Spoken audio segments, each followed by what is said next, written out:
Dear students, अस्सलाम वालेकुम।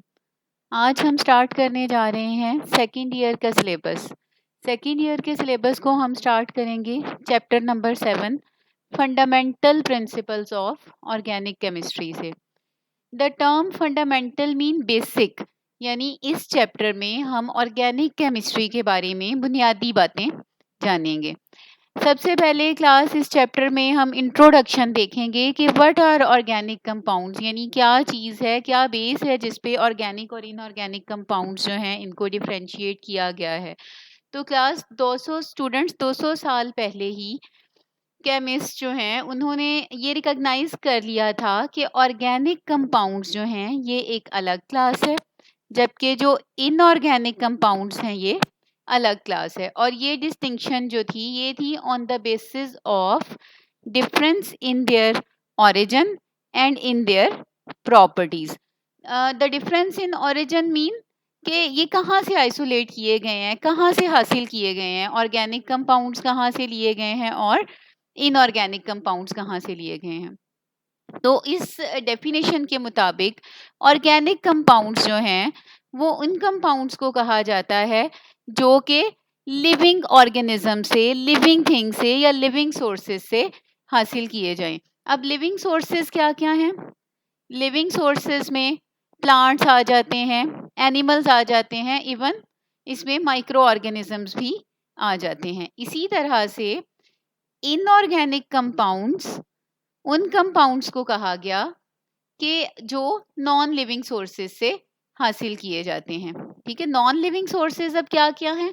Non living sources में हमारे आ जाते हैं मिनरल सोर्सेज। मिनरल सोर्सेज यानी इसमें पेट्रोलियम आ जाता है, कोल, नेचुरल गैस वगैरह।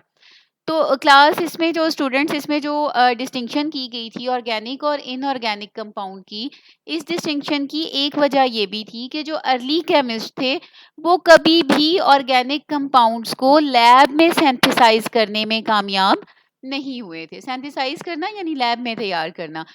ऑर्गेनिक कंपाउंड्स जो थे उनके ख्याल में सिर्फ लिविंग ऑर्गेनिजम्स में ही पाए जाते थे, इनको मैन्युफैक्चर नहीं किया जा सकता था। ये सिर्फ लिविंग थिंग्स के अंदर ही मैन्युफैक्चर हो सकते थे, लैब में इनको सिंथेसाइज नहीं किया जा सकता था। इस थ्योरी को कहा गया था vital force theory. Vital vital mean important. इस थ्योरी के मुताबिक साइंटिस्ट ये बिलीव करते थे कि ऑर्गेनिक कंपाउंड्स को सिंथेसाइज करने के लिए या तैयार करने के लिए ऐसी वाइटल फोर्स की ज़रूरत है जो कि सिर्फ लिविंग ऑर्गेनिजम्स के अंदर पाई जाती है। तो लैब में ऑर्गेनिक कंपाउंड्स को सिंथेसाइज नहीं किया जा सकता। ठीक है, अब ये वाइटल फोर्स थ्योरी जो है, एक साइंटिस्ट था फ्रेडरिक वुलर जिसने ये थ्योरी रिजेक्ट की। उसने कैसे रिजेक्ट की कि ही प्रिपेयर्ड यूरिया। यूरिया जो है एक वेल नॉन ऑर्गेनिक कंपाउंड है। यूरिन में, मैमल्स के यूरिन में, ह्यूमन के यूरिन में भी आपको पता है कि ये पाया जाता है। और इसके अलावा आजकल आपको पता है कि ये एक इम्पॉर्टेंट कमर्शियल फर्टिलाइज़र भी है, सिंथेटिक फर्टिलाइज़र भी है, मसनूई तौर पे बनाया जाने वाला ये फर्टिलाइज़र के तौर पे इस्तेमाल होता है। तो फ्रेडरिक वुलर ने एक इनऑर्गेनिक कंपाउंड था जिसका नाम था अमोनियम सायानेट। अमोनियम सायानेट की मदद से उसने ये कंपाउंड जो है यूरिया तैयार किया। और इसमें आप देख सकते हैं क्लास नेक्स्ट में आप पेज पे कि ये इनऑर्गेनिक कंपाउंड जो है ये आपको नज़र आ रहा है, अमोनियम सायानेट, जो कि इनऑर्गेनिक कंपाउंड है और उसकी मदद से ये है यूरिया। यूरिया तैयार किया और इस तरह से साइंटिस्ट जो है उसने ये रिजेक्ट कर दी थ्योरी कि वाइटल फोर्स ज़रूरी है ऑर्गेनिक कंपाउंड्स को सिंथेसाइज करने के लिए। तो उस क्लास स्टूडेंट्स जब ये बात वाज़ेह हो गई कि ऑर्गेनिक कंपाउंड को सिंथेसाइज करने के लिए वाइटल फोर्स ज़रूरी नहीं है, तो ऑर्गेनिक केमिस्ट्री और ऑर्गेनिक कंपाउंड्स को रीडिफाइन करने की ज़रूरत पड़ी, दोबारा से उसकी डेफिनेशन की ज़रूरत पड़ी। तो अब हम देखते हैं कि मॉडर्न डेफिनेशन ऑर्गेनिक केमिस्ट्री की क्या है। तो जब जैसे पहला जो कंपाउंड है ऑर्गेनिक कंपाउंड जो कि लैब में सिंथेसाइज किया गया वो था यूरिया। और वो किससे तैयार किया गया था, अभी हम ये डिस्कस कर चुके हैं कि अमोनियम साइनाइड से उसको सिंथेसाइज किया गया।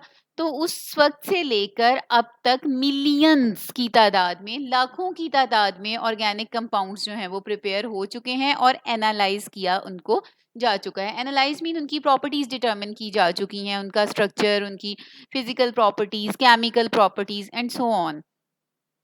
नाउ स्टूडेंट्स, एक चीज जब उन ऑर्गेनिक कंपाउंड को एनालाइज किया गया तो एक चीज सामने आई कि all these compound contain carbon as an essential element. इन तमाम ऑर्गेनिक कंपाउंड में कार्बन लाजमी तौर पर मौजूद है, यानी हम कह सकते हैं कि कार्बन ऑर्गेनिक कंपाउंड्स का लाजमी हिस्सा है। कार्बन तो मौजूद है ही, कार्बन के साथ साथ इनमें से अक्सर जो कंपाउंड है, ऑलमोस्ट तमाम, दे आल्सो कंटेन हाइड्रोजन। यानी कार्बन के अलावा दूसरा एलिमेंट जो इनमें ऑलमोस्ट लाजमी तौर पे मौजूद है वो है हाइड्रोजन। इसके अलावा कुछ दूसरे एलिमेंट्स जो हैं वो भी मौजूद हैं, लेकिन वो लाजमी नहीं है। कुछ कंपाउंड्स में मौजूद होंगे, कुछ में नहीं, like oxygen, nitrogen and sulphur. यानी सिंपली हम कह सकते हैं कि ऑर्गेनिक कंपाउंड्स में तमाम में कार्बन लाजमी तौर पर मौजूद है, इसेंशियल एलिमेंट है। Most of the organic compound also contain hydrogen and the other element which may be present are oxygen, nitrogen and sulfur etc and some other elements too, जो कि हम आगे डिटेल में इस बुक में पढ़ेंगे।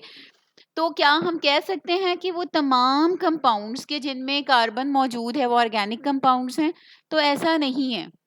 Organic कुछ कंपाउंड्स ऐसे हैं कि जो कार्बन तो जिनमें मौजूद है, लेकिन फिर भी हम उनको कन्वेंशनल रीजंस की वजह से और हिस्टोरिकल रीजंस की वजह से ऑर्गेनिक कंपाउंड्स के तौर पे क्लासिफाई नहीं करते, like carbon monoxide, carbon dioxide, carbonates and bicarbonates. अब आप देख रहे हैं कि इनमें कार्बन तो मौजूद है, लेकिन आप देखें कि इसमें साथ हाइड्रोजन नहीं है। तो हम इनको इनकी जो है वो दूसरे ये कि आप देखिए कि मोस्टली ये मिनरल सोर्सेज से हम लोग इनको ऑब्टेन करते हैं।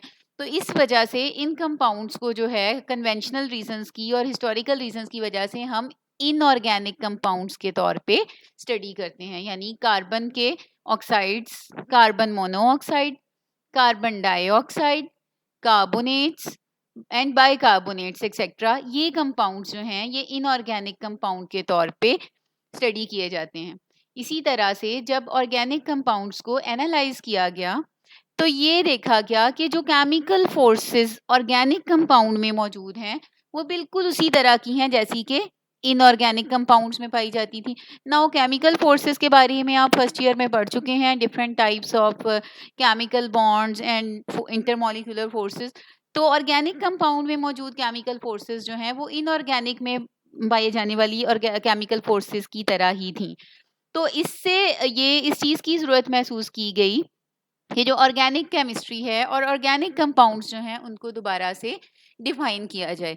प्रीवियस डेफिनेशन जैसे कि मैं आपको पिछले सेक्शन में बता चुकी हूँ कि हम इस तरह से डिफाइन करते थे कि जो प्लांट ओरिजिन यानी लिविंग ऑर्गेनिज्म से जो हासिल किए जाते हैं इंक्लूडिंग प्लांट्स एंड एनिमल्स, उनको हम कहते हैं ऑर्गेनिक कंपाउंड्स, और जो नॉन लिविंग सोर्सेज से लिए जाते हैं उनको हम कहते हैं इनऑर्गेनिक कंपाउंड। लेकिन मॉडर्न डेफिनेशन के मुताबिक organic chemistry is that branch of chemistry which deals with the study of compounds of carbon and hydrogen called hydrocarbon and their derivatives. Now students, इस definition के मुताबिक ऑर्गेनिक केमिस्ट्री की वो branch है जिसमें हम उन कंपाउंड्स को स्टडी करते हैं जो कि किस पर मुश्तमिल हैं, कार्बन और हाइड्रोजन पर।